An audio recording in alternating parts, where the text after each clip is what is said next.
Olá, eu sou o Luiz Fujita e gostaria de avisar que esse episódio tem áudios que podem ser considerados sensíveis por algumas pessoas. Sejam bem-vindos a mais um Entre Mentes.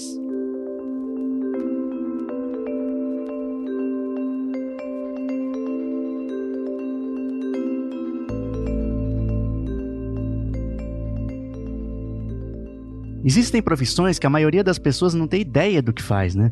O que faz um programador back-end, um analista de UX, um engenheiro de aplicação? O mesmo não acontece com um médico, um enfermeiro, um fisioterapeuta, né? A gente acha que tem uma boa ideia de como é o trabalho desses profissionais. Só que talvez a primeira imagem que a gente forme seja um tanto idealizada, né? Talvez quando a gente pense nessas profissões, a gente imagine assim uma foto de banco de imagem, sabe? Profissional com o seu uniforme branco, sorridente, junto com o seu paciente que também está sorridente, agradecido por ter sido curado.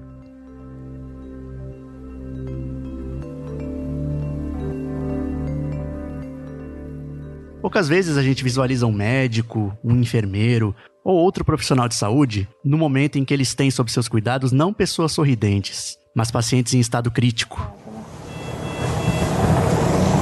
Quer mais sedação, Thaís?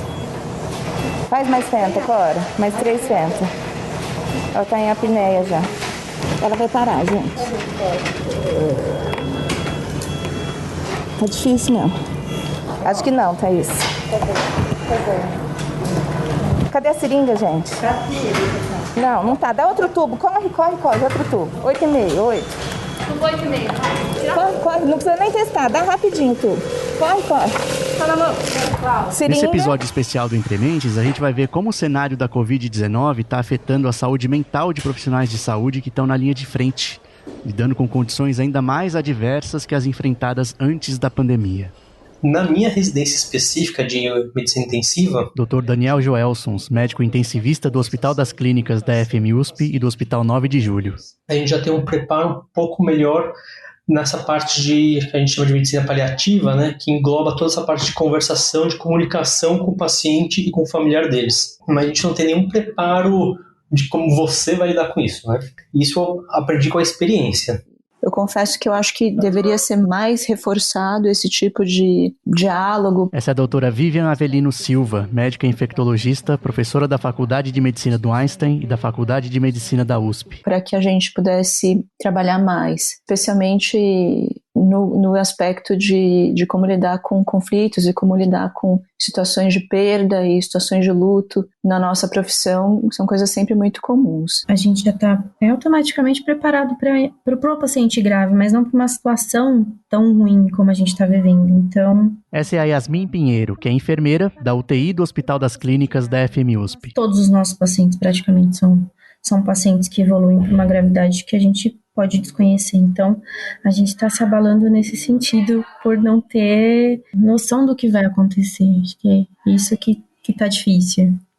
Durante a graduação... Esse é o Dr. Marcelo Bruno Generoso, que é psiquiatra da Secretaria Municipal da Saúde e professor instrutor do Departamento de Saúde Mental da Faculdade de Ciências Médicas da Santa Casa de São Paulo. Acho que isso acontece com todos os profissionais da saúde, né? Acho que durante a formação, tanto do pessoal da enfermagem, né, do pessoal da fisioterapia, nutrição, esse contato próximo aí com realidades super difíceis dos pacientes, isso vai, de certa forma, habituando esses profissionais a lidar com esse sofrimento.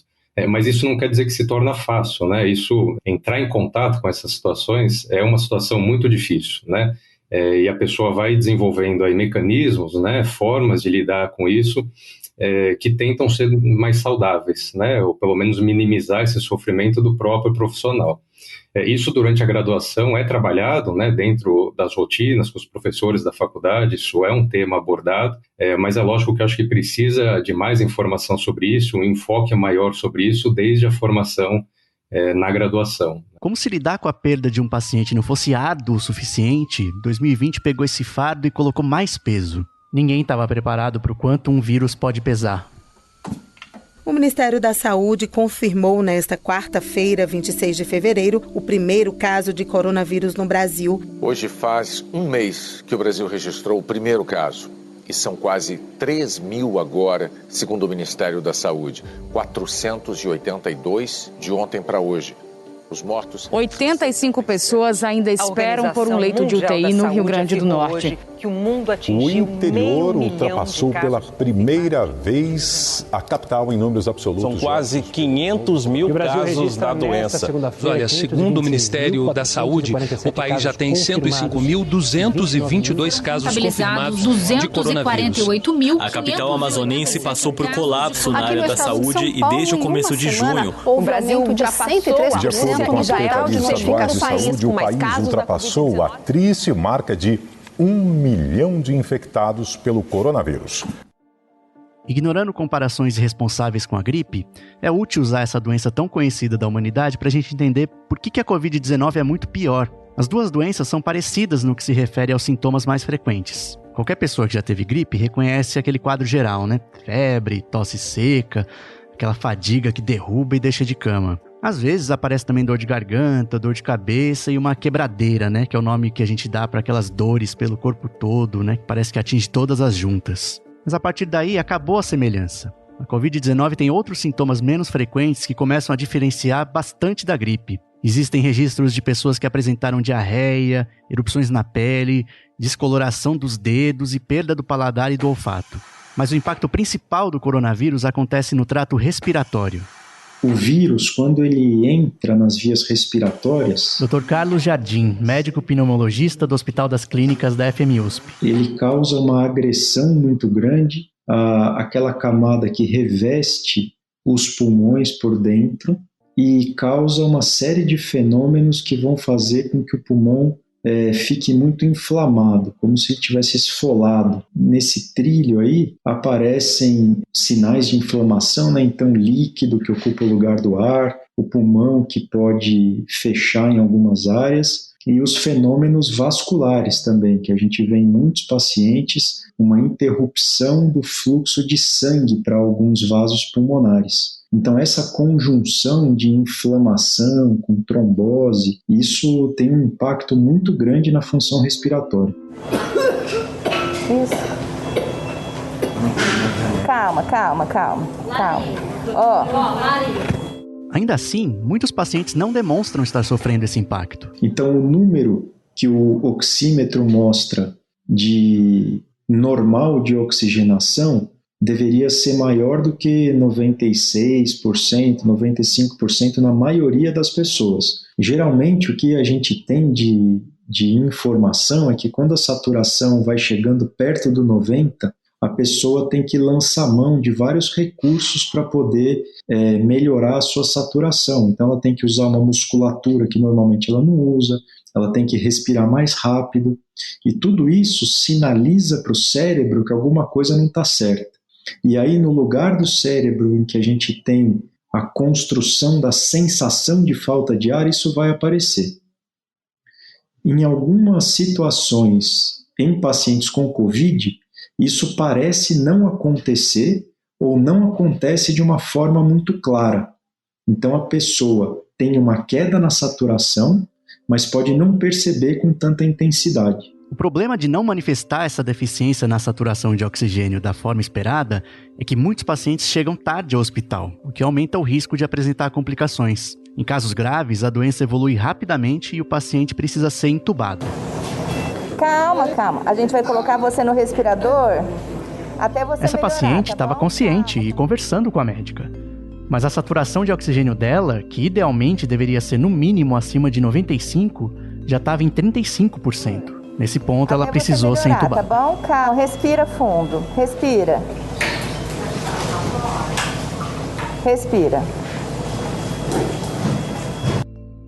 A intubação é um procedimento em que a gente coloca um cano, né, um tubo, que geralmente é de um material plástico, que vai ficar lá na traqueia do paciente, quer dizer, aquele cano por onde passa o ar, que a gente consegue palpar assim no pescoço. Quando a gente põe a mão no pescoço, a gente consegue sentir uns anéis assim, né, que são as cartilagens que tem na traqueia. A gente coloca um tubo que vai ficar posicionado mais ou menos nessa região e vai sair pela boca do paciente para que a gente conecte esse tubo num aparelho que vai ajudar a pessoa a respirar.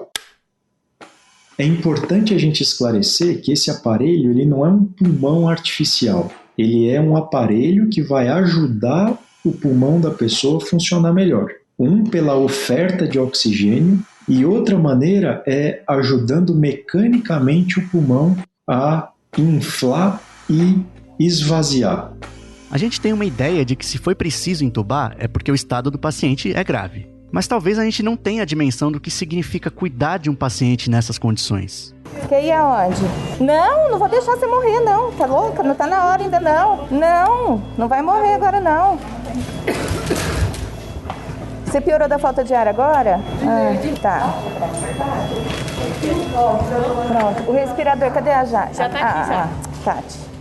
O respirador já tá pronto? Tá. Porque eu simplesmente sem entubar um paciente, não é só botar um cano na garganta da pessoa, o ventilador vai lá, respira por você, o ar sai e tá ótimo. O nosso organismo é muito delicado. Na hora que eu vou lá, põe um tubo, esse tubo joga um ar com pressão lá dentro e o ar depois sai, depois entra de novo e sai.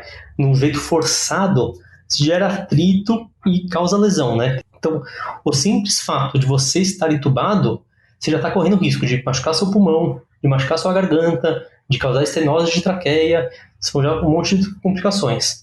Daí você tem aquele paciente que chega, ele está desaturando, mas ele ainda consegue ficar limítrofe. Então você tenta ver qual que é o melhor momento para entubar ele, para ele correr menos risco da ventilação mecânica, mas também não correr risco desnecessário da doença. Começa aí o primeiro desafio. Daí você sabe que amanhã ele vai estar um pouco pior. Então a gente tem outros remédios para dar, só que tudo que a gente faz tem seu efeito colateral. Não é simplesmente, você falou, vai ficar lá deitado, espera 15 dias e melhora. Eu dou remédio que chama relaxante muscular. O teu corpo perde toda a força, né? Então fica mais fácil a gente conseguir ventilar o paciente, mas ele tem um monte de efeito colateral a longo prazo, para o futuro do paciente. Então eu consegui dosar a quantidade exata, quando dar esse remédio, quando parar de dar esse remédio. Tem outra coisa de virar o paciente de barriga para baixo para fazer ele ventilar melhor. Também é outra decisão super difícil a gente tomar. Quando a gente vai fazer o paciente virar de barriga para baixo? Porque se ele está saturando mal, tá, mas essa saturação ruim, será que ela está fazendo já mal o suficiente para o paciente? Ou o virar ele de barriga para baixo vai fazer mais mal do que essa desaturação dele? Então, é muito difícil você saber o timing certinho das coisas e quando desfazer as coisas, né? Vamos dizer assim. O manejo desses pacientes que estão entubados é muito específico. Então, ele é um paciente que você não tem como manipular muito, eles fazem um padrão respiratório ruim, então nós temos que estar sempre de olho para saber se a respiração, se eles estão recebendo oxigênio, se a posição está certa. A gente não pode manipular eles sem realmente ter necessidade para fazer a higienização desses pacientes, é com muito cuidado para que eles não fiquem, né, sem o aporte de oxigênio necessário.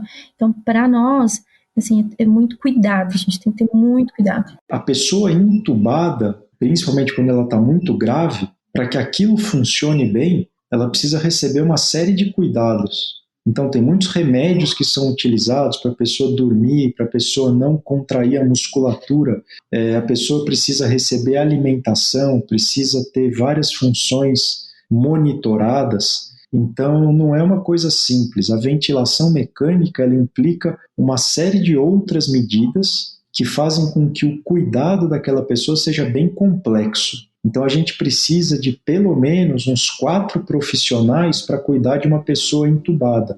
Apesar de toda a complexidade, existem doenças que também demandam tratamentos tão ou até mais intensivos. A questão é que a Covid-19 é transmissível. Não só transmissível, é altamente transmissível. Ou seja, ela pega muito fácil. A gente nunca viu tanta gente doente da mesma coisa ao mesmo tempo. E muitas pessoas que não eram pessoas gravemente enfermas, né? Quer dizer, não eram pessoas que já tinham uma condição de saúde mais grave. Então isso gera um impacto muito grande em todo mundo. Fica todo mundo muito tocado pelas histórias das pessoas que estão nas UTIs. Mas já que no UTI de 10 leitos, eu tenho aquele paciente que está para ir de alta, o paciente que ele internou só para fazer um pré-operatório, então ele está bem, né, que vai operar no dia seguinte, só vai para ficar observação, o paciente que fez uma arritmia, que também só vai ficar monitorizado, e 1 ou 2 pacientes com uma pneumonia entubado, uma coisa um pouco mais grave. Então, no UTI de 10 leitos, eu tenho total controle, que eu tenho assim, tipo, pouquinhos graves, poucos ótimos, e o grosso, que não é nem muito grave, nem muito tranquilo. Agora, eu tenho uma UTI com 12 pacientes e os 12 pacientes muito graves. Eu não consigo ter a atenção que eu deveria dar aos 12 pacientes ao mesmo tempo. O que antes eu conseguiria fazer sozinho tranquilamente, eu conheço meus 12 pacientes, eu sei qual que eu tenho que dar mais atenção, eu sei qual que eu tenho que dar menos atenção pela gravidade deles, aqui eu tenho que dar muita atenção para todos. E isso já é um problema. Todo mundo fala que é o paciente idoso que morre. Você já viu que muita gente bate nessa tecla, né? Que o paciente mais jovem ele vai para a UTI também. Eu peguei alguns pacientes abaixo de 30 anos, 40 anos na UTI. Isso sempre assusta. Você tem um paciente que pode ser você que está lá, né? Isso sempre é uma coisa que te dá um receio. Geralmente jovens que a gente vê esquecendo o âmbito de pandemia. Quem está fazendo esse relato é o Diego Azevedo, fisioterapeuta do Hospital Sírio-Libanês e trabalhando durante a pandemia no Instituto Central do Hospital das Clínicas da FMUSP. São só imprudências em relação a trânsito, infelizmente uma fatalidade, uma queda, precisa muitas vezes de ventilação mecânica em alguns quadros. É um pouco diferente da situação de hoje, porque alguns desses pacientes, eu vou te ser bem sincero, eles não têm comorbidades de base. Eles não são pacientes que têm hipertensão, não são pacientes que têm uma glicemia alta, eles não são diabéticos. Muitas vezes não são pacientes obesos também, porque a obesidade ela é um fator de risco. Eu tenho visto um cara, que é que nem eu, que se contaminou infelizmente e evoluiu para um desfecho mais ruim. Tem paciente jovem que não tem comorbidade interna na UTI. Tem um paciente que ele é jovem e só porque ele é obeso está lá na UTI grave. É aquele cara que podia ser seu pai, né? Que seu pai é saudável, tem pressão alta e diabetes, que tem lá seus 65 anos. Esse é o grosso da minha UTI. E todos muito graves. Então é uma doença que ela trouxe muito o risco para perto de você. Que antes não tinha medo, né? Tipo, aquele é o paciente que tem câncer, aquele é o paciente, que dirigiu bêbado, bateu o carro, né? Aquele lá que deu um azar, teve um AVC, mas ele cara já tem outras doenças. Não, aqui podia ser você naquele leito. E a chance de ser você não é pequena. De fato, a chance de pegar não é pequena. Tonight, as the deadly pandemic sweeps the nation, an especially cruel blow to one family in Ohio. 3 members of the Conkey family dying in just 3 days. Em Céu Azul, 5 pessoas da mesma família testaram positivo para a Covid-19. 5 pessoas da mesma família pegaram o coronavírus. Essa família mora na zona leste de São Paulo. Tonight, 5 members of the same family say they've all tested positive for COVID-19. This comes just days after a teacher at a West County school was diagnosed with the virus. Pelo menos 14 pessoas que participaram de uma festa de aniversário em Itapecerica da Serra, que fica na Grande São Paulo, apresentaram sintomas da Covid-19. Não pegar exige muitas medidas. Se a gente acha trabalhoso todo o ritual de lavar a mão, tirar a máscara com cuidado, deixar calçados em algum lugar na entrada da casa, desinfetar tudo que vem de fora, dá para imaginar como é o processo para quem entra e sai de lugares com altíssimo risco de contágio, como uma UTI para pacientes com Covid. Então, os hospitais, eles estão...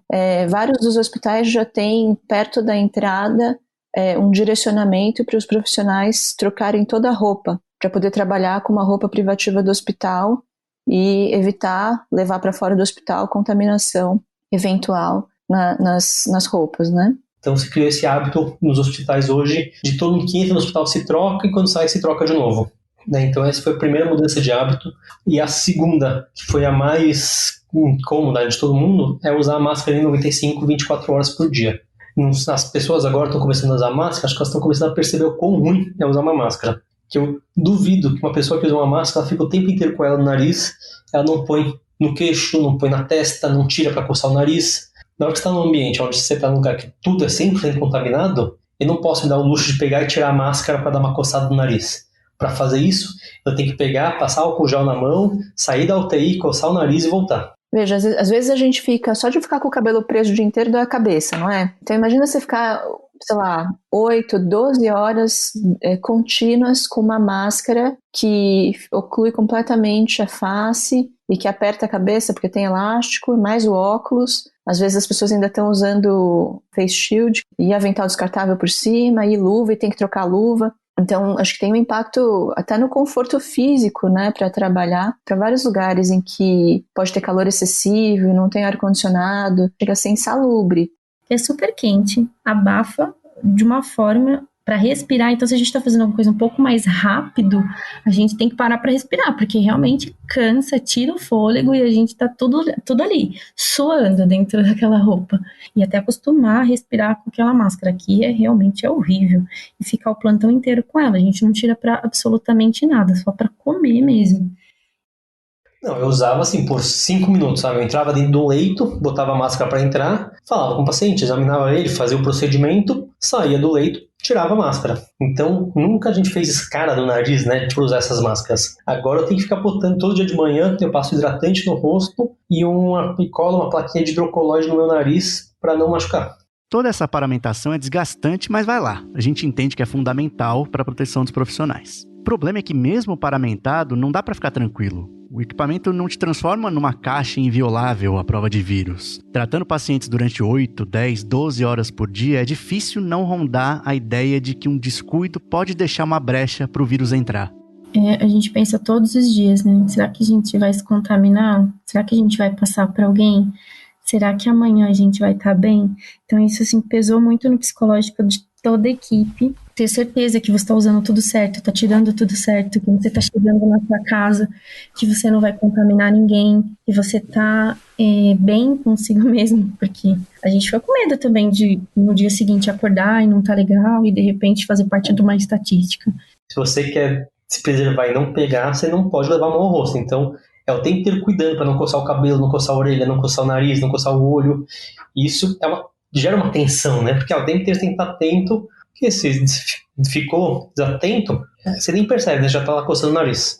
Você tem que ficar com atenção 24 horas no seu plantão. E, tipo assim, é uma situação um pouco delicada, porque a nossa mente ela não tá preparada. Eu entro 7 da noite, só saio 7 da manhã do outro dia, que sou plantonista noturno. Então, às vezes, durante essa rotina, você perde um pouco o foco. Tipo assim, às vezes você vai querer fazer as coisas de forma automática. Você tem que parar, dar uma respirada, dar uma concentrada, lembrar na situação que você tá, para fazer isso da melhor forma adequada. Especialmente para quem tem como profissão zelar pela saúde e pela vida do outro, ficar alerta para não pegar é uma preocupação que vai além do autocuidado. Uma coisa que passa na cabeça de todo mundo quando a gente conversa. O grande medo nosso é nossos pais. A chance de eu ter caso de quadro leve é muito grande, né? Então, se eu ficar doente, a chance de eu ficar bem é muito alta. Agora, tipo, meu pai é ótimo de saúde, nunca me preocupei nele ficar doente, ele faz seu check-up todo ano, nunca fez seu rastreio de câncer, nunca teve um câncer, nada, se cuida da diabetes, né?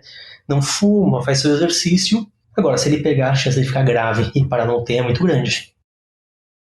Primeiras semanas da epidemia, eu tinha pesadelo com isso, né? Que eu tinha me contaminado e tinha que ficar fazendo um mapa mental de todas as pessoas com quem eu potencialmente tinha interagido no período de contágio e que eu poderia ter transmitido. Então, a minha preocupação sempre foi muito mais passar para outras pessoas do que me contaminar, sabe? Colocar toda a proteção e mesmo assim ficar com risco de contaminação rondando é obviamente um peso emocional. Mas usar essa roupa e todos os acessórios traz consigo um outro fator de estresse e esse é menos evidente. Se nós que se conhecemos dentro do hospital do plantão, a gente se confunde, a gente fica olhando assim o olho e a gente às vezes não se reconhece. Na época do Ebola tinha uma história bem triste também, né? Que o Ebola é muito mais dramático porque ele é muito mais letal, né? Transmissão é por fluidos. O vírus passa de uma pessoa para outra, entrando pelas mucosas, como os olhos, por exemplo. Por isso, os médicos usam tanta proteção. Todos os médicos e enfermeiros usam roupas de proteção de borracha, cobrem até os olhos. Nenhuma parte do corpo fica exposta e a gente ainda põe um avental na frente, porque se por acaso o paciente que estiver internado estiver vomitando ou tiver diarreia, a gente tiver esse contato com a secreção, vai ficar ali no avental, não vai chegar nem no macacão de borracha. Então as pessoas tinham que usar aquele equipamento que parece a roupa de astronauta de verdade, né? Que cobre tudo, né? Inclusive a cabeça e tal. E aí eles tinham turnos curtos por conta do calor que fazia dentro do equipamento e na troca de turno. E essa é a única hora que você podia tocar na pessoa. Então eles aproveitavam para se abraçar.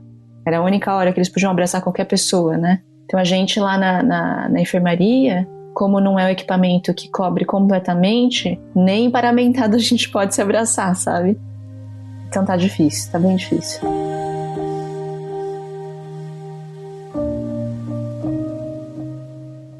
essa impossibilidade do abraço, do toque, de uma demonstração mais calorosa de afeto, de forma geral, impacta também os pacientes. Você está sozinho num leito de UTI, porque infelizmente você não pode ter um familiar ali perto de você, justamente pelo grau de contágio que a doença ela impõe. Esse é o Diego, fisioterapeuta. Então você vê várias pessoas mascaradas, e isso dá digamos assim, um certo receio, um certo medo. Até acontece bastante. Essa é a Yasmin, enfermeira. Os pacientes que ainda estão conscientes, orientados, quando você entra no quarto com toda aquela roupa, se ele estava tranquilo, ele passa. Já passou a tranquilidade, ele começa já a ficar nervoso, porque você entra assim, paramentado, parecendo um astronauta dentro do quarto. E aí a primeira coisa que você fala é, calma, a gente está só se prevenindo, caso... E aí tenta uma conversa toda dinâmica com o paciente para deixar ele tranquilo, para aí a gente começar a fazer um procedimento. As pessoas não conhecem mais o teu rosto, né? Doutora Vivian, infectologista. As pessoas te veem o tempo inteiro de máscara, então eu sei de hospitais que estão usando, né, um crachá grandão com uma fotona da pessoa para o paciente pelo menos saber, né, ó, essa daqui que é a minha médica, né, senão ele não vai conseguir conhecer. A questão do olho no olho, às vezes traz tranquilidade, às vezes traz o sorriso, né, que a gente fala, sorrir com os olhos agora, que a gente tem que sorrir com os olhos. Mas sorrir, mostrar uma face tranquila para o paciente, às vezes acalma, né, ele sente isso, e com aquela roupa você não passa absolutamente nada disso. Infelizmente, a gente tem que tentar lidar na conversa, para eles entenderem, mas realmente não é a mesma coisa. Tenho certeza que não é. É ruim, né? Você vê que tá todo mundo entrando no seu leito vestido com avental descartável, máscara, luva, óculos de proteção ou face shield, né? Como se você fosse uma pessoa radioativa, assim, né? E eu chamo mais atenção, na verdade, meu marido que é geriatra e a especialidade dele é delirium, né? Que é aquela situação em que a pessoa pode ficar confusa, né? Agitada às vezes, né? Durante a internação. Muito comum em idosos. E aí acontece muito mais do idoso ficar confuso e com delírio agora na internação, justamente porque ele não tem um acompanhante que seja uma pessoa familiar para ele. Todas as pessoas que entram estão vestidas de astronauta, né? Ele não consegue ter pessoalidade nas relações, e aquelas referências que ele normalmente teria no quarto, um relógio de casa, um objeto no criado mudo, alguma coisa para dar referências para ele não pode mais ter, né? E aí todos os idosos com delírio que a gente antes conseguiria manejar com essas medidas não farmacológicas, né? Bastaria ter um familiar dentro do quarto junto segurando a mão dele para ele ficar calmo. Agora ele precisa ser medicado para conseguir controlar a agitação. Então tem repercussões negativas que a gente nem imaginava, né? Vestir capote, luvas, máscara, viseira é desconfortável e dificulta enormemente o trabalho porque impede algo tão básico como o calor humano, que é essencial para o exercício pleno das profissões de saúde. Mas familiares e amigos de pacientes com Covid-19 dariam tudo para poder ver seus entes queridos, com máscara, com óculos, com uma barreira de vidro, o que fosse, mas nem assim eles podem. E a impossibilidade desse contato se torna outro abalo para quem está na linha de frente fazendo esse meio de campo. Então esse é o contato, a gente acabou perdendo o contato com a família. Então o paciente que tem maior contato conosco da enfermagem, eles cobram muito da gente. E fulano de tal, e meu filho, eu queria ver meu marido. E a gente acaba, né, tentando ter alguma informação, pedindo pro médico, falando, olha, doutor, quando você entrar em contato com tal família, tenta falar com fulano de tal, que ele precisa bastante. Pra gente que teve sempre contato, sempre conversou muito com a família, a gente se sente muito distante. Um pouquinho como a gente faz normalmente. Dr. Daniel, intensivista.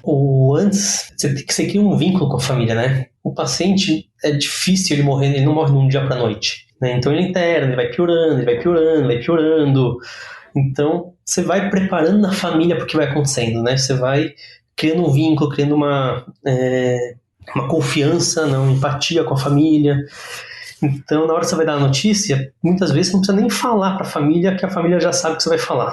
Agora, pelo telefone, esse vínculo é muito ruim, né? E tem muitas vezes que os pacientes eles chegam muito grave, não dá nem tempo de eu fazer esse vínculo. Tipo, a primeira conversa que eu vou ter com a família é a notícia de óbito. Cada pessoa ela responde de um jeito, né? Tem pessoas que são mais emotivas, tem pessoas que são mais reservadas. Então, tem pessoa que fica muda do outro lado do telefone, você, né? Tipo, você quer dar um abraço, dar uma mão, você não consegue nada, né? Você não sabe nem se a pessoa, de repente, você tá falando com ela, se ela tá no meio da rua, se ela tá num carro, se ela tá em casa, né? É terrível. 6, pressão de 20, frequência de 20. Ela tem pulso?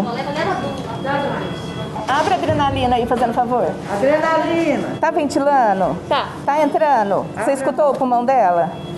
Não, mas tá entrando nos dois? Tá com médico. Faz a atropina. Eu já fiz. Aumenta a nora, põe a nora 40. Então vamos começar a reanimação, gente. Quer segurar o tubo? Sim, vai. Adrenalina. Adrenalina. Da notícia ruim, sim, é difícil, porque... Relembrando, esse é o Dr. Carlos, pneumologista. Numa situação normal, quando as pessoas visitam o paciente, muitas vezes a pessoa olha para o paciente e entende que as coisas não estão indo bem. Quando a pessoa não tem oportunidade de ter uma videochamada, por exemplo, e tampouco pode estar presente, claro que a ansiedade quando toca o telefone é grande, porque a gente vai contar alguma coisa que a pessoa não faz ideia do que aconteceu de um dia para o outro. E para a gente, que se fazer esse meio de campo é muito ruim, né? Ainda mais se o paciente está entubado. Quando o paciente está acordado, você ainda tenta fazer chamada por vídeo para botar para o familiar ver, alguma coisa assim. O paciente entubado, você não vai fazer um vídeo para o familiar ver o seu ente querido entubado. O paciente que fica isolado, sozinho, sofre mais, fica mais angustiado, tem mais ansiedade. E a família que fica impedida de visitar ou de acompanhar a internação do seu familiar também fica mais angustiada e mais ansiosa. Então, a nossa necessidade de acomodar toda essa ansiedade, tanto do lado do paciente quanto do lado do familiar, aumentou muito. A gente tem visto, por exemplo, os colegas que estão direto dentro do hospital, uma demanda enorme desde o começo do dia, de todas as famílias, de todas as pessoas que estão internadas, pedindo informação, pedindo notícia, o que é uma coisa compreensível, né? Acho que até o vínculo, né, a confiança, a relação de confiança, que é muito importante na relação médico-paciente, fica abalada numa condição em que o familiar nem te conhece pessoalmente, né? Só escuta você pelo telefone e não presencia tua visita, não presencia teu trabalho. A relação de confiança é muito diferente. Porque muitas vezes nós mesmos temos pegado os nossos próprios celulares e pedido para o paciente passar um número para a gente poder ligar, para ele poder conversar com a família. Muitas vezes a gente tem que colocar no viva voz. E até também por conta da segurança, né, mais distante, para o paciente poder falar e não ir diretamente com a boca ali no aparelho. Então você acaba ouvindo as conversas. Filhos conversando com os pais, pais conversando com os filhos, desejando a melhora o mais rápido possível, fazendo orações. Às vezes a gente tem rezado junto ali. O que mais dói é porque você sabe, né? Tirando da parte leiga, você sabe o que é que vai ter um bom desfecho, na maioria das vezes, o que é que não vai ter um bom desfecho. Então, você ouvir isso e saber que, infelizmente, dali a mais ou menos 15, 20 minutos, aquele paciente que acabou de falar com a família, ou aquela filha que acabou de falar com o pai, ela vai ficar um tempo sem poder falar porque ele vai ser entubado. Então, aquilo é de cortar o coração da gente. Quem já teve um parente ou amigo internado em estado crítico já deve saber como é em estágios finais. O médico reúne as pessoas, informa que não tem mais nada que possa ser feito e organiza as visitas ao leito para as despedidas. Mas no caso da Covid-19, essas despedidas ali ao pé do leito não existem. Né? A gente sabe que, infelizmente... Relembrando, esse é o Dr. Marcelo, psiquiatra. Muitas pessoas têm falecido em função da Covid, né? E quando isso acontece, é uma frustração, é uma dor muito grande para a equipe também, né?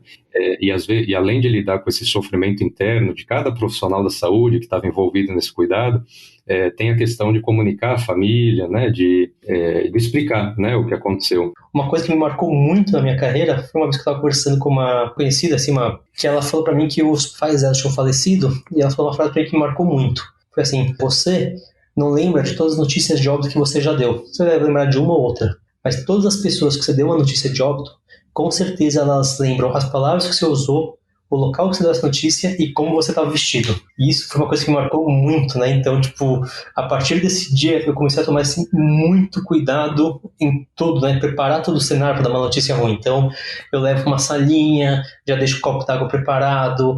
É uma das coisas que a gente está sentindo, para quem trabalha na minha área, né, de intensivismo, que a gente está sofrendo muito, é a gente não poder conversar olhando no olho do familiar, né? Esse negócio de ter que dar notícias tristes, notícias ruins, e notícia de óbito pelo telefone é uma coisa muito desumana, uma coisa assim, que é ruim pro familiar e é ruim pra gente que tá dando também.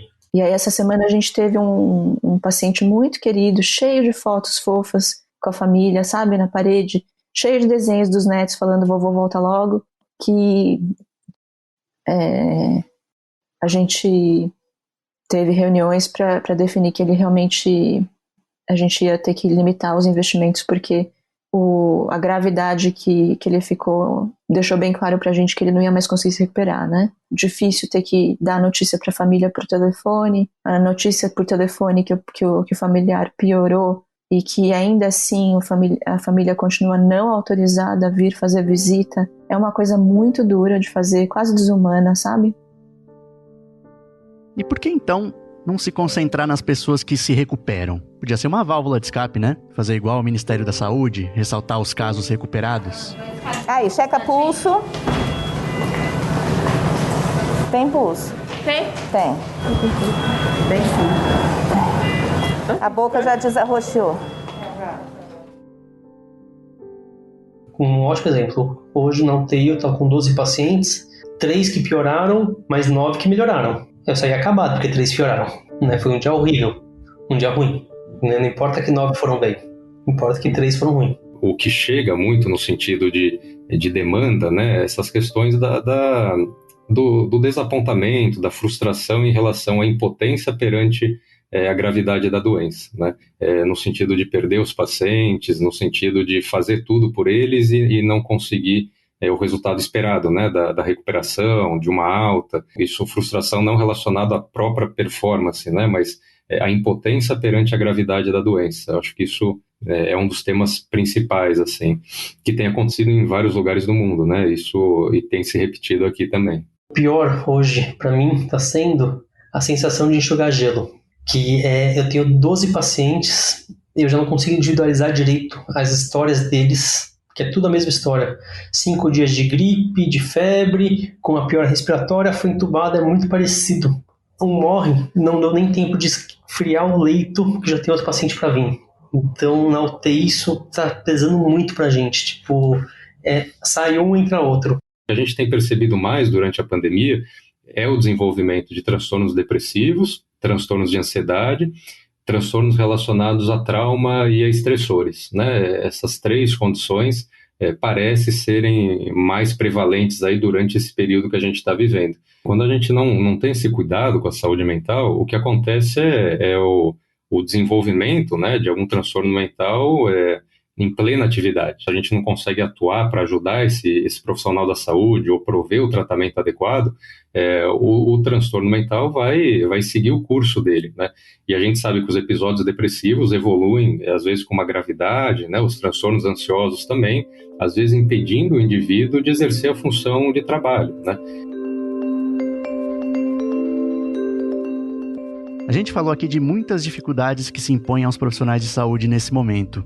O medo de contrair a doença e transmitir para outras pessoas, não ter a possibilidade do toque pele a pele com alguém num estado delicado, ter a sua expressão que poderia fazer um contato mais caloroso de acolhimento escondido atrás de máscaras, viseiras e gorros. Todo esse cenário é pesado para a saúde mental dos médicos, enfermeiros, fisioterapeutas, maqueiros e qualquer profissional da linha de frente. Mas são dificuldades inerentes a esse momento, né? Precisa ser assim. O medo de pegar existe. A roupa de proteção, com todo o impacto que ela gera, não pode ser dispensada de jeito nenhum. O que a gente pode fazer nesse caso é respeitar esse trabalho, reconhecer como ele é louvável e incentivar a busca por assistência de saúde mental. Agora, existe um outro fator que abala muito esses profissionais. E sobre esse fator, a gente pode atuar diretamente. Eu fico, assim, arrasada de ver as pessoas com negacionismo, sabe?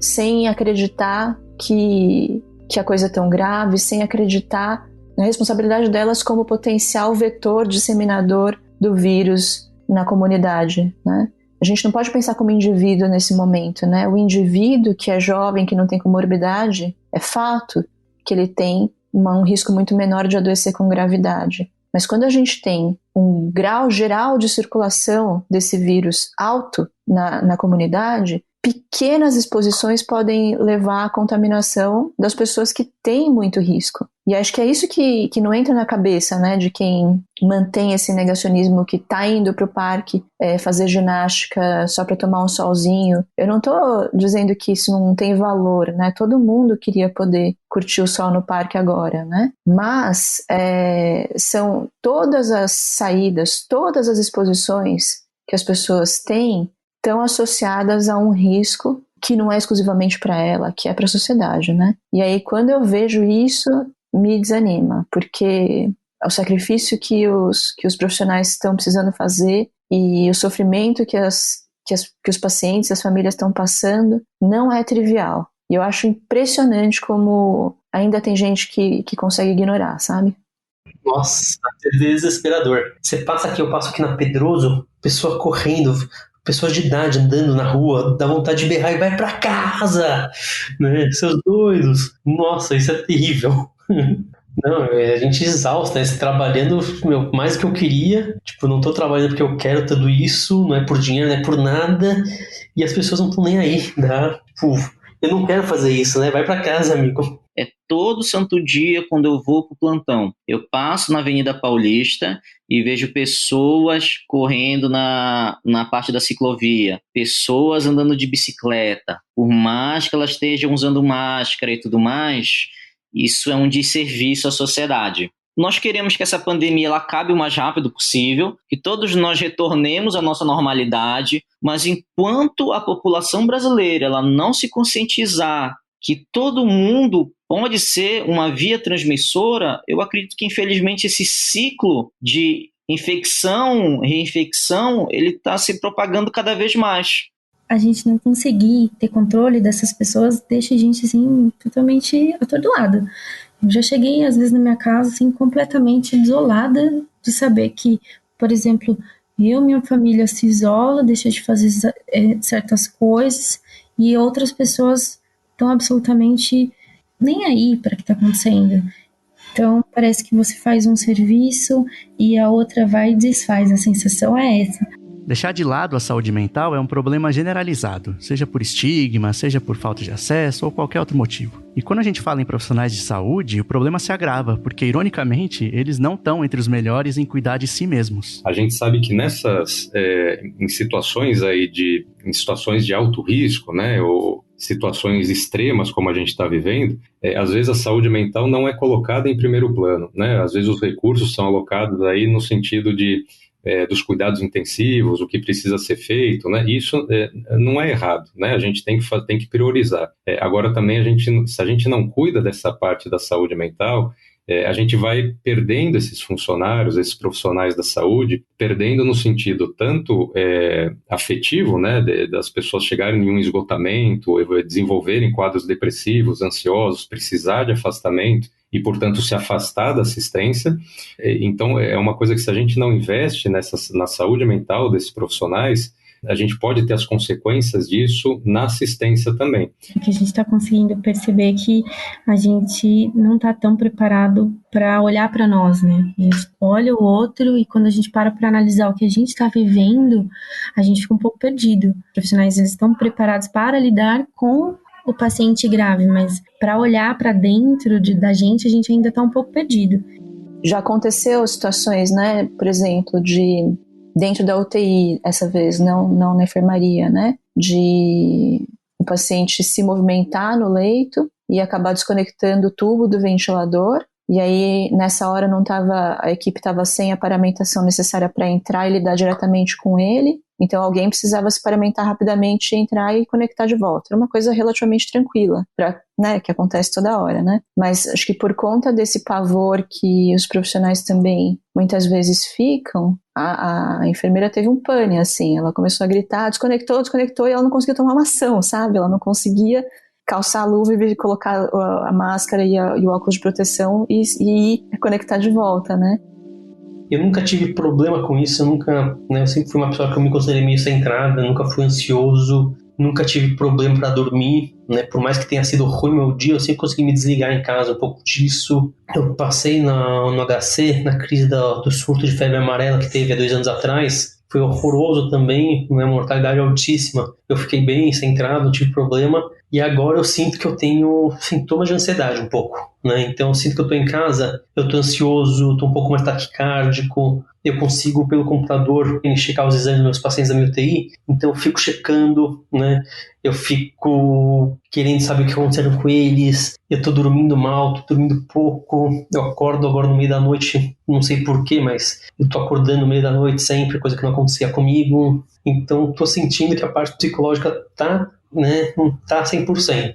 Até falando com você, coincidentemente amanhã, pela primeira vez na vida, eu marquei com um psicólogo para ter que começar a fazer uma terapia meio profilática mesmo, né? Pra gente começar a conversar sobre isso, para ver, né? Para não deixar piorar.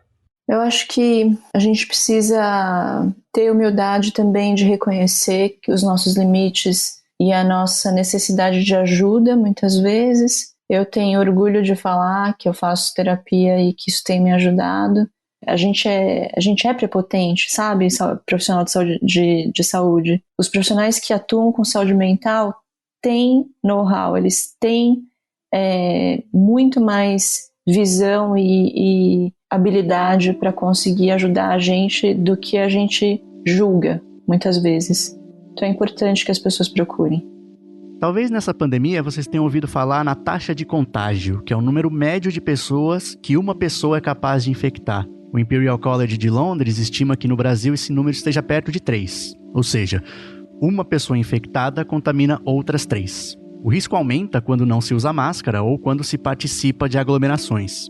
Ou ainda, como a gente tem visto rotineiramente, quando se promovem aglomerações. As nossas filas por um leito de UTI deverão se multiplicar. Como relatou o intensivista Daniel Joelson, se em outros tempos ele cuidava de 12 pacientes e 3 eram graves, agora ele cuida de 12 graves. E poderá cuidar de mais. Ou não, porque os que ficarem acima da curva não vão estar em leitos. A gente pode fazer mais pelos profissionais de saúde. A gente deve fazer, porque eles estão aí todo dia por nós. Nos dias que a gente se sente mais estafado, aí dá desânimo mesmo imaginar que a coisa vai longe ainda, sabe? A gente não chegou no nosso pico. A gente tá algumas semanas ainda, na minha opinião, distante do nosso pior momento. A gente sabe que a gente tem comunidades muito grandes em que as medidas de isolamento são difíceis, né? Pessoas que vivem realmente em condições de higiene e aglomeração, em que é muito difícil fazer isolamento. Então, realmente é desanimador quando a gente pensa dessa forma. Agora, em nenhum momento eu cogitei que eu como infectologista fosse deixar de batalhar, né? A gente vai lá todo dia. Um paciente que já está com a gente há 1 mês e meio, um rapaz jovem de 36 anos, ficou ruim, ficou grave, muito grave, e ele está na fase de recuperação já, né? Finalmente ele está conseguindo falar um pouquinho, expressar o que ele quer e tal, e ele expressou na sexta-feira que ele queria falar com a mulher dele. Isso era 9 horas da manhã. Daí a gente ligou pra mulher dele, né? Ela levou um susto, né? Por que o médico tá me ligando nessa hora? A primeira reação dela. Daí na hora que a gente falou, não, fulano de tal quer conversar com você. Ela, não acredito, ele tá conseguindo falar. Eu falei, falar não, mas ele quer te ver e tal. Tem como? Ela, não, tem, pelo WhatsApp, vamos. Daí a gente ligou pra ela pro WhatsApp, por vídeo, botou um de frente pro outro, foi bem bonito de ver, assim. Ela chorando, ele emocionado, né? São essas pequenas coisas aí que faz valer a pena mesmo. Não tem nada de errado a gente tentar tirar alguma coisa boa de alguma situação trágica da vida da gente. Já basta a tragédia por si, né, que a gente está vivendo. Então, acho que exercer a minha vocação como médico, né, os residentes estarem lá exercendo a vocação deles, toda a equipe de saúde mental, então os psicólogos estão trabalhando com a gente, os assistentes sociais, o pessoal que está junto da gente ali, eu acho que está todo mundo conseguindo ajudar, isso traz um bem-estar para a gente, no sentido de, olha, a gente está fazendo a nossa parte. A gente não pode perder esses profissionais, muito menos por conta de estigmas. Se você conhece alguém que está na linha de frente, ofereça seu apoio. Converse sobre saúde mental, se mantenha aberto, incentive a procurar ajuda. A nossa ação, Luiz, é voltada para os profissionais da saúde, mas o reflexo disso é direto na assistência. A partir do momento que o profissional da saúde está melhor, né, quando ele está bem, ele consegue cuidar do outro muito melhor também, né? Então isso a gente percebe que a nossa ação tem reflexo na assistência também. Quem não conhece um profissional de saúde pode estimular entre os seus o apoio ao isolamento e as condições que permitam que o maior número de pessoas possa ficar em casa. Doe, Pressione por medidas que contribuam de fato para o enfrentamento da pandemia. A gente espera com esse episódio ter mostrado que os profissionais de saúde na linha de frente, médicos, enfermeiros, maqueiros, técnicos, fisioterapeutas e muitos outros, são mesmo heróis. Mas como qualquer um de nós, precisam de ajuda. E você pode fazer parte dessa ajuda.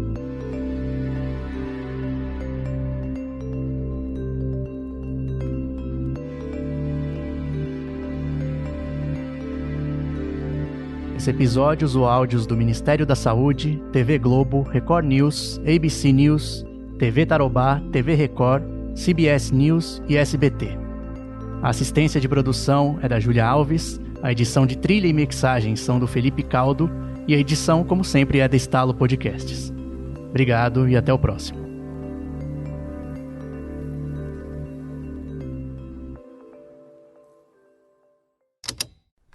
Esse programa foi editado pela Estalo Podcasts.